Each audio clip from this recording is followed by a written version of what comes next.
doesn't have anything on him, right?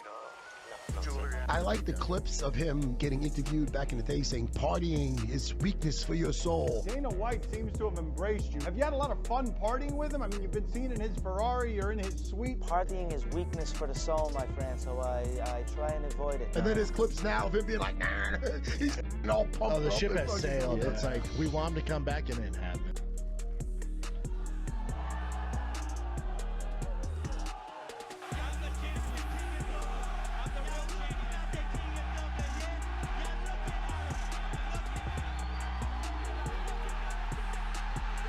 Conor McGregor. The name once struck like thunder in every arena, his walkouts dripping with swagger, his words sharper than blades, his left hand feared like a guillotine.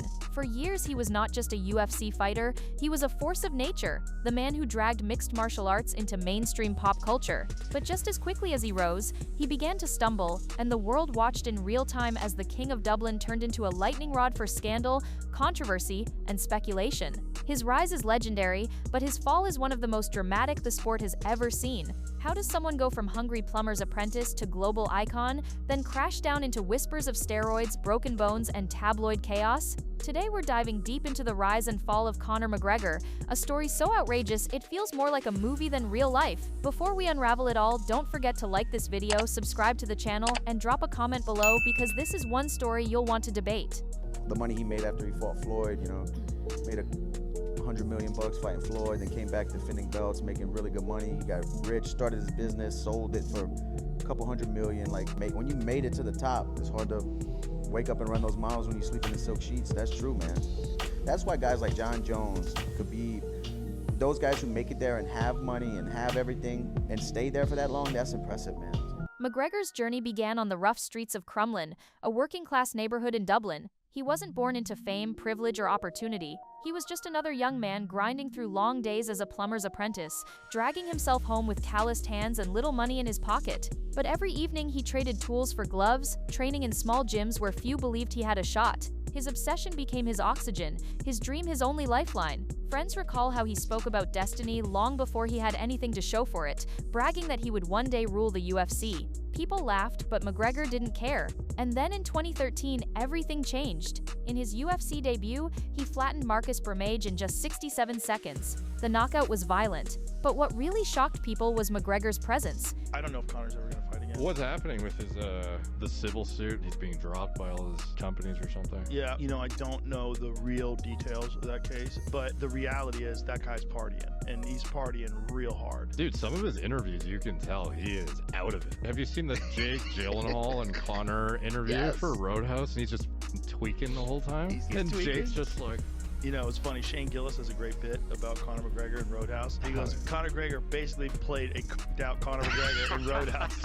His fiery eyes, his bold proclamations, the way he carried himself like he was already a champion. From that moment, the UFC and its fans knew this wasn't just another fighter. This was a phenomenon in the making. What made McGregor unstoppable in those years was not only his ability to knock opponents unconscious, but the way he dismantled them before the fight even started. He was a master manipulator, a psychological assassin who understood that the fight began at the press conference, not the octagon. He predicted rounds, strikes, even exact finishes, and then backed it up with chilling accuracy. Fans loved it. The media fed off it. His opponents crumbled under it. Unlike the humble fighters who dominated before him, McGregor brought chaos, arrogance, and theater to MMA. He strutted in mink coats, dripped in gold watches, and spoke about wealth and destiny as though he had been handpicked by the gods.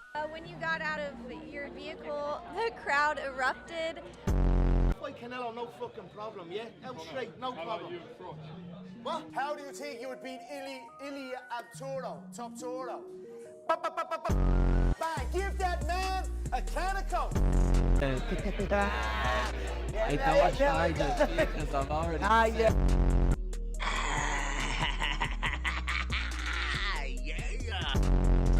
Meredith Cassidy, that's a beautiful name. Nice to meet you, Meredith. Thank you so much. It was intoxicating, and it worked. In an era where the UFC desperately needed a star, McGregor gave them not just a fighter, but a showman who could headline any event. His aura made him invincible in the eyes of the public, and for a while it felt like he truly was untouchable. But behind that aura was an ego growing larger by the day, and as we've seen time and again, the higher the pedestal, the harder the fall. By December 2015, McGregor reached the pinnacle of his rise with a fight that would make history. Jose Aldo, the featherweight champion who hadn't lost in nearly a decade, was seen as untouchable. But McGregor predicted not just victory, but a first-round knockout. And in just 13 seconds, Aldo lunged forward, McGregor fired his left hand, and Aldo crumbled to the canvas. The fight was over before fans even processed what happened. It was one of the most shocking moments in UFC history, and it launched McGregor into superstardom. Overnight, he became the biggest name in combat sports, the man who rewrote the rules. He wasn't just the UFC's champion, he was their cash cow, their headline act, their golden boy.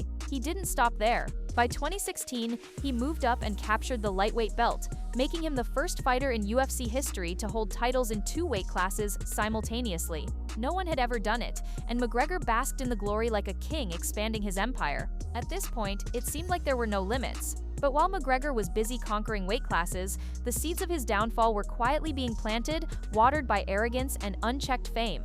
Then came his boldest move yet, stepping outside of MMA altogether to fight Floyd Mayweather in a boxing match that seemed impossible until McGregor demanded it into reality. Critics mocked the idea, insisting McGregor would be humiliated, but he didn't care. He turned the press tour into theater, showing up in tailored suits, tossing insults that went viral, and hyping the fight into one of the most lucrative spectacles in sports history. When they met in August 2017, McGregor fought valiantly but was eventually stopped in the 10th round. Yet, in defeat, he achieved what no UFC fighter ever had: global superstardom and an astronomical payday. Reports estimate he earned over $100 million from that one fight. It should have been the crowning jewel of his career, but it was also the beginning of his undoing. With his bank account overflowing, the hunger that once defined him began to fade. The fighter who once obsessed over legacy now basked in luxury, and fame started to pull him away from the discipline that built his empire. The cracks in his invincible image first appeared in March 2016 against Nate Diaz, a late replacement who shocked the world. McGregor's early flurry looked dominant, but Diaz absorbed everything, smiled through the storm, and then unleashed his own barrage. By the second round, McGregor was exhausted, and Diaz locked in a rear-naked choke that forced McGregor to tap. The sight of the Notorious One submitting sent shockwaves across the UFC. For the first time, McGregor looked human.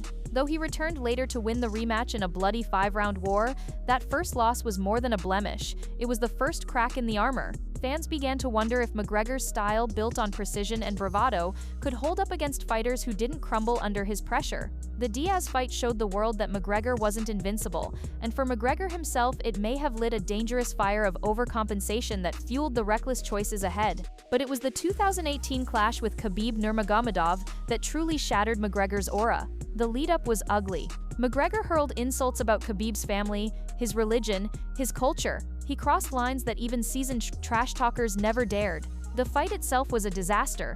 Khabib's suffocating grappling neutralized McGregor's striking, and in the 4th round, McGregor tapped out to yet another choke.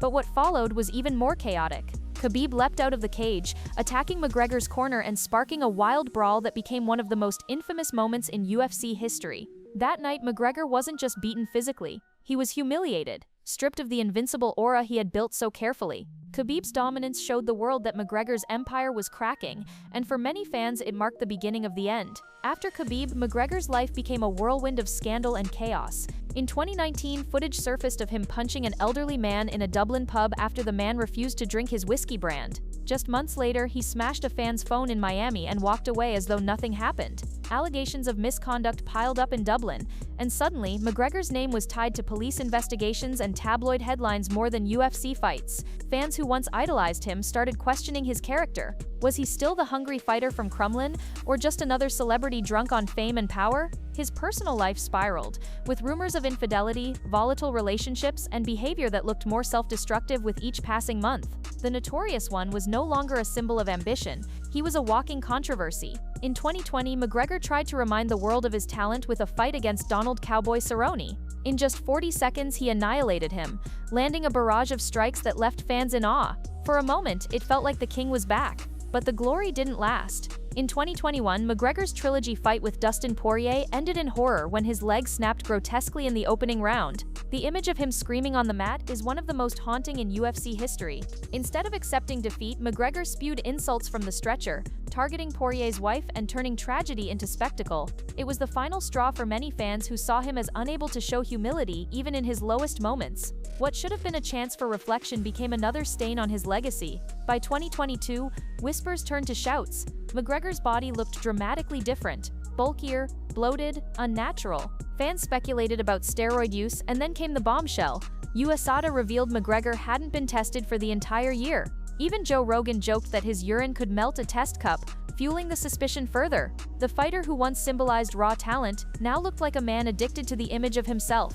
Instead of proving doubters wrong, he seemed to confirm every suspicion. And while the UFC turned a blind eye as long as his name sold tickets, fans began questioning whether they were witnessing a fighter's return or just a desperate attempt to stay relevant. The scandals didn't stop. In 2023, allegations of inappropriate behavior at a yacht party surfaced, with reports that a woman fled in panic. Though nothing was officially confirmed, the story fueled the firestorm around McGregor. Meanwhile, his long-hyped fight with Michael Chandler kept getting delayed. Some speculated the UFC wasn't protecting him. They were trapping him under contract, unwilling to let him fight elsewhere, but unwilling to risk more chaos in their own octagon. McGregor had become both an asset and a liability. A superstar whose name could still sell, but whose presence carried more risk than reward. Yet despite all of this, one truth can't be denied. Conor McGregor changed the game. He made MMA mainstream, made fighters rich, and turned himself into a global phenomenon. But his rise and fall prove a brutal truth. Talent can take you to the top, but character is what keeps you there. McGregor wasn't defeated by one fighter. He was defeated by himself.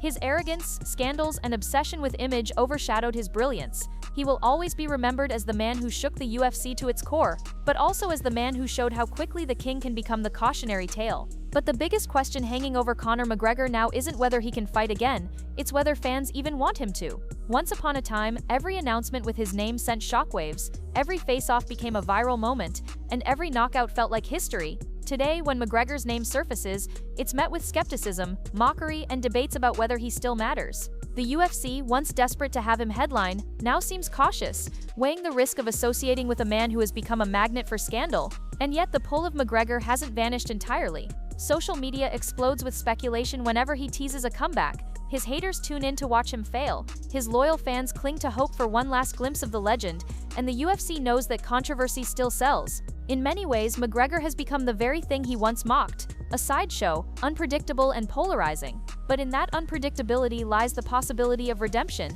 however slim. And that's why, despite everything, the world can't look away, because at the heart of it, McGregor's story isn't just about fighting. It's about how fame can elevate and destroy, how ego can build an empire and tear it down. He is the ultimate cautionary tale of what happens when hunger is replaced by excess, when focus is lost in the glow of wealth and attention. But if there's one thing McGregor has proven time and again, it's that he thrives in chaos. Every time people count him out, he finds a way to claw back into the spotlight. Maybe he will never again be the champion he once was. Maybe his legacy is forever stained by scandal and arrogance. But McGregor's ability to capture attention, to stir emotion, to make fans argue late into the night, that has not vanished. Love him or hate him, his story is still being written. And perhaps that is the true legacy of Conor McGregor, a man who forced the world to watch, even when it didn't want to.